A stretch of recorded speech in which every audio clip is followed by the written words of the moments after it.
It's going to be back to school season pretty soon. And most likely, the next thing that I'll be doing is looking for a laptop para sa aking mga anak for online schooling. Now, most likely this time around, it would be hybrid learning na. And I learned from my kids that Tuesday, Thursday, Saturday would be staying at home, online schooling, and Monday, Wednesday, and Friday would be going back to school to meet their friends. And of course, importante sa kanila is portability. Now, this one probably would be the solution. Pag-usapan natin. So hi guys, ako pala si Richmond ng Gadget Sidekick and welcome back to my channel. And first of all, I know na sasabihin nyo sa akin na hindi ba overkill ito para sa aking mga anak. For me, I believe that giving them the best possible na laptop is going to be a lot advantageous para sa kanila in learning. And of course, being able to do their homework, being able to go online seamlessly, and being able to video edit here on this laptop gives them the edge over their classmates. So before we continue talking more about those, unbox muna tayo. Kita natin ang box is always very clean. Kita natin, it's very nice, very clean. It says it's a Huawei MateBook series. This one in my hand is the Huawei MateBook 14. And kita natin, it's pretty much sealed, and opening it, after gonna slice kanina, can see it's pretty packed. Really. And may dalawang styro. Pag tanggal natin na styro, kita natin, this is the laptop itself. All you need to do is just take this one off. Then, babalatan lang natin ito, Ganun lang. Then, kita mo na yung laptop. Okay? It's a very light. I like the color. And pretty light. Ang gaan niya, kayang hawakan in one hand. And this is a 14-incher. I mean, ang 14-incher niya, ang liit, ang slim, very sexy, unlike mga laptop before, ang kakapal, ang bibigat. This time around, grabe guys, ang nipis. Parang tablet lang, And other things inside the box, meron sa user guide and manual, 65 watts of fast charging brick na Type-C, and of course, ang kanyang C-to-C cable. Putting everything aside, makita natin itong laptop, pagbukas natin, there's a protective film na kailangan natin tanggalin. And this is how it looks like, the keyboard. Ang ganda ng keyboard niya. I have tried it already for roughly mga 3 weeks na dito sa aking channel. And yeah, I've been loving this one. Pretty nice and sexy. Kahit sa trabaho, pag binitbit ko to, sabi ng mga colleague ko, it's really ganda. Ang nipis niya, ang gaan, ang dali ilagay sa backpack. Really, I mean, bibila mo lang ng simple na sleeve, you're good to go. And kita mo sa side niya, it's really slim, halos razor thin. Itong niya, very thin. And what I like about this one is buo, solid ang kanyang design. Kita mo sa likod, these are the exhaust. May dalawang fan dito. Then meron siyang rubber booting dito sa lalim para hindi mag-slid. Dito galing kanyang sound sa left and sa right. Kanan niya, luckily, meron pa siyang dalawang USB-A port. Sa kaliwa niya, meron isang Type-C port na pang charging, isang audio jack, and of course, isang HDMI na buo. Kita natin ang hinge niya is buo, hindi siya yung dalawang peraso, isa dito at isa dito. And this is probably a little bit more durable, lalo sa pagbukas and sa pagsara.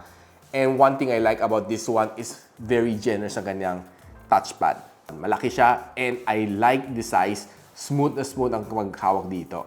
It's being powered by Intel Core i5 and Intel Iris na graphics card. Likod, kita natin ang Windows 11 na sticker and NTC na logo. First things first, huwag kayong magtataka kung bakit hindi magte-turn on itong laptop paglabas, pag pindot nyo, hindi mag-on. Kasi ang safety niya is on first boot up, kailangan mo i-charge. Okay? Kailangan makadetect siya ng charger para mag-on. And yeah, I already did. And this one, pwede ko na i-on. Kasi naboot up ko na siya. Kita mo Huawei, ang kanyang logo, pag on.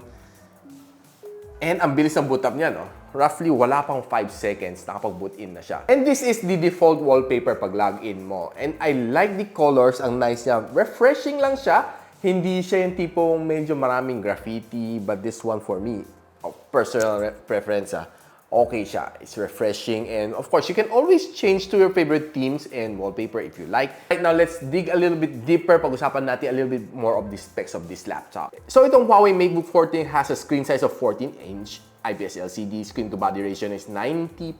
Medyo malaki. And yung side bezel niya is quite thin. And of course, ang maximum brightness niya is up to 300 nits. And color gamut niya is 100% sRGB.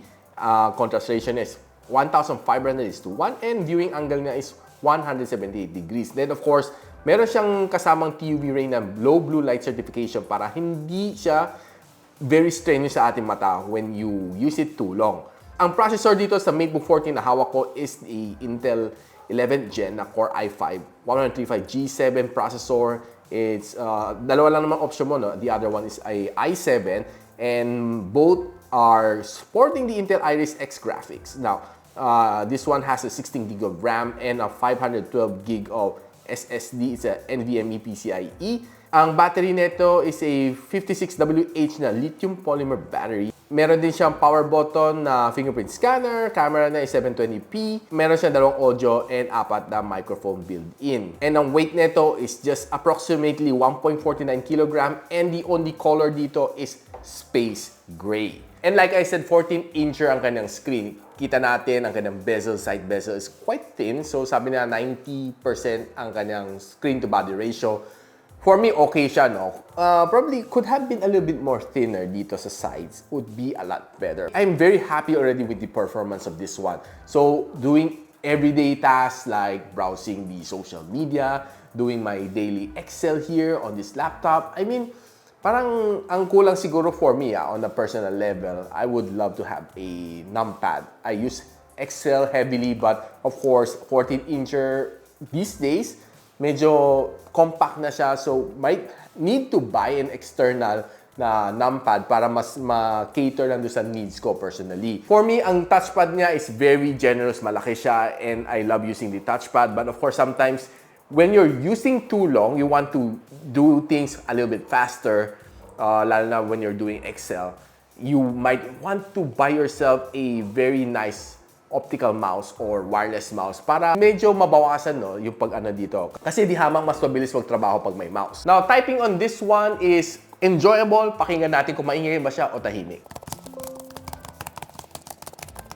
Keyboard nito is quiet and hindi mo mafe-feel yung clicky-clicky like mga mechanical keyboard. This one, for me, ang tahimik niya. Sarap mag-type dito. Halos hindi mo marinig doon yung mga click sound. And definitely when you're inside the office, ayaw mo yung maingay, this one is just simply perfect for you. Now, one thing na napansin ko dito sa kanyang touchpad is shiny. And probably there's some coating over here to protect it na magasgas siya and malaspag siya, no, over time when you use it too much. I think there is a quite thin layer of some coating over here. Kasi sa ibang mga laptop, pag tinitingnan mo touchpad niya, hindi siya makintab. This one, ang shiny niya. Looking from this angle. There are times na sobrang nakakapagod when you're looking at your laptop na pababa. Nakakapagod sobra sa neck dito, of course, when you're looking at your laptop na like ganito, pababa. Okay? Of course, hindi mo ma-adjust ang table. By default, ganun lang talaga height niya. Wala kang magagawa. So, you're left with no choice. Ganun ka talaga. So, over time, pag mga 2 to 3 hours, mapapansin mo ang sakit ng neck mo. And I found myself the perfect solution para hindi sumakit ang aking neck, no? And this is from Workgadget PH. It's called the Z-Riser. Adjustable siya na laptop stand. And it's very ergonomic. And the laptop stand would look something like this. And ito, pangsingawan niya. And of course, meron siya mga rubber dito na stopper para hindi mag-skid ang yung laptop. And of course, meron din siyang panghawak dito para hindi basta-basta malalaglag. And this one, this angle is adjustable. Depende sa height na gusto mo. Pwede mo taasan, pwede mo babaan, at pwede mo i-tilt to whatever degree you like. Now, for example, I want to put this one, the MateBook 14. Kanina, kita nyo, nakaganon ako, nakatingin ako sa baba. So, masakit. So, right now, after adjusting, makita nyo, ayan, ganito na. Straightforward ang aking mata. And it's a lot better. Okay, for me, definitely when you're working long hours, straight ang aking neck, oh, tinan mo. Hindi nakaka-stressful dito. So, ganun ako tumingin, straightforward dito. It's a lot better, no? So, if you want to buy one of these, I think it's the perfect complement from Work Gadgets PH, itong Z-Riser na ergonomic laptop stand. Hindi lang naman siya pwede pang laptop, pwede pa siya pang tablet, pwede rin siya pang libro, depende kung ano gusto nilagay dito, no? Na pang-elevate para hindi nakakapagod sa iyong neck. And of course, that's a piece of advice from your good friend, Gadget Sidekick. O, di ba? Di parang meron akong tagahawak kanina. Kita nyo kanina, hawak-hawak ko sa aking kamay ngayon. Meron akong assistant na tagahawak. So, checking its design, I can say, I definitely love yung design nitong laptop na ito. And it's really something na gusto ko siyang bit-bitin everyday to work. And definitely itong 11th Gen na Intel Core i5 is a workhorse. Kahit anong bato ko dito, no, it's performing without a problem. Word documents, doing some Excel, doing some quick edits sa Premiere Pro, then edit some photos on Photoshop, walang problema. And didn't try to play some games dito kasi it's more of a pang-professional, not really meant for gaming. And so, pinatry ko rin naman anak ko dito mag-Zoom sa kanyang Zoom class. And it was, well, quite okay. Perfect naman siya. And they love it. Ang lit ng laptop dito, no, portable. Unlike yung gamit nila currently is a desktop. This one, kahit saan sila pumunta, pwede sila pumunta sa living room, pwede sila pumunta sa study room, pwede sila pumunta sa kitchen kung gusto nila, doon sila mag-Zoom class. But of course, it's not appropriate. And sinasabi ko sa inyo guys, I'm not quite sure sa mga students if they'll be bringing their laptop to school soon na magkakaroon sila ng hybrid learning. And ako, being a parent, I want to give the best to my kids. I'm not saying na, of course, siyempre, kailangan marunong sila mag-alaga. I teach my sons how to take good care of their gadgets, paano linisin, paano alagaan. And yeah, they learn a lot through these 2 years of pandemic. They learn how to use the PC, not on the tablet, no? Kasi mga kids this day, they grew up in the tablet age.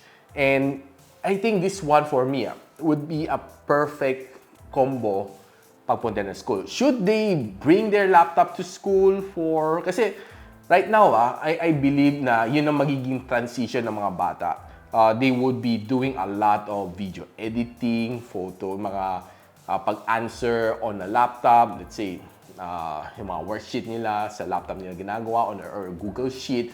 I'm not sure, but I think slowly they are transitioning towards more environmental friendly. Hindi na sila mapiprint na sobrang daming papel para i-answer. Hindi na rin sila magbibigyan ng sobrang daming libro na bibilhin para, well, at the end of the day, hindi na nila gagamitin. Just nakatambak lang yan. So, medyo hindi siya ganun ka-friendly sa environment. Now, everything, mapa e-books man, lahat, importante ngayon may laptop ka. And I believe na itong Huawei MateBook 14 would be a good companion sa aking panganay, which is currently 11 years old na siya, na going grade 6. And after niya ginamit to, tuwang-tuwa siya. He loves the feel.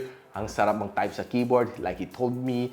Ang sarap din gumamit nitong trackpad niya, no? But he would prefer having a mouse kasi medyo nakakapagod panay touchpad. And one thing he said is malinaw ang kanyang camera, which is hidden over here. Okay, sa tabi ng F6 saka ng F7, nakita natin naka-pop up ang camera niya. Dahil sa nipis ng kanyang bezel, hindi na-integrate ni Huawei dito. So the only thing na downside dito sa pop-up na camera nito, the Huawei MateBook 14, is that ang pansin ko lang dito, you just probably have to maintain a little bit tilt down yung mukha mo when you're talking to people on Zoom para hindi nakikita yung baba lang. But I'm sure na pinag-aralan naman ng Huawei to. And good thing, itong Z-Riser, pag tinilt mo siya and ginano mo ang iyong screen, yung angle ng camera would look a little bit more straighter to you. So, hindi mo na kailangan masyadong tumingala ganun pababa. So, less stress, no? And mas maintain ang yung eye contact with the people that you're talking on sa Zoom, sa iba-ibang mga platform for video conferencing. Now, using this on the mga video conferencing app like Zoom, the sound is okay. Normal lang, hindi siya ganun kalakasan. But if you want louder na sound, you can always buy the Huawei Soundjoy and pair mo dito, no? And the sound is grabe, ang lakas nun. Magsasawa ka, no? And definitely, it's something that you love to have together with this one, especially when you're watching movies, watching your favorite videos on YouTube, on Netflix. Magandang kasama si Huawei Soundjoy. And check mo, link up there para makita mo full review ko of the Huawei Soundjoy. Now, this laptop can be bought from the Huawei official store or sa Shopee and Lazada store nila. I'll be posting all the link on the description box below. Check nila. And this one is right now priced at $59,999. And you can also avail of those 0% installment, depende sa plan na i-avail nyo. No? And I can say that this one is definitely sulit, okay ang kanyang form factor, and mabilis ang kanyang processor. So guys, if you're looking for a laptop for this coming school year, 2022 to 2023, I would highly suggest this one, the Huawei MateBook 14 for your kids or even sa'yo. If you want to do a lot of video conferencing and just needing to edit videos here, kayang-kaya na itong laptop na ito. And of course, if you're using yung mga Word and mga Excel, maning-mani na dito. Hindi na kailangan sabihin. So guys, if you like this video, don't forget to like, subscribe, and of course, click na ng bell icon para hindi nyo ma-miss mga future videos like this one sa aking studio. And ako pala si Richmond and you're watching Gadget Sidekick. Watcha!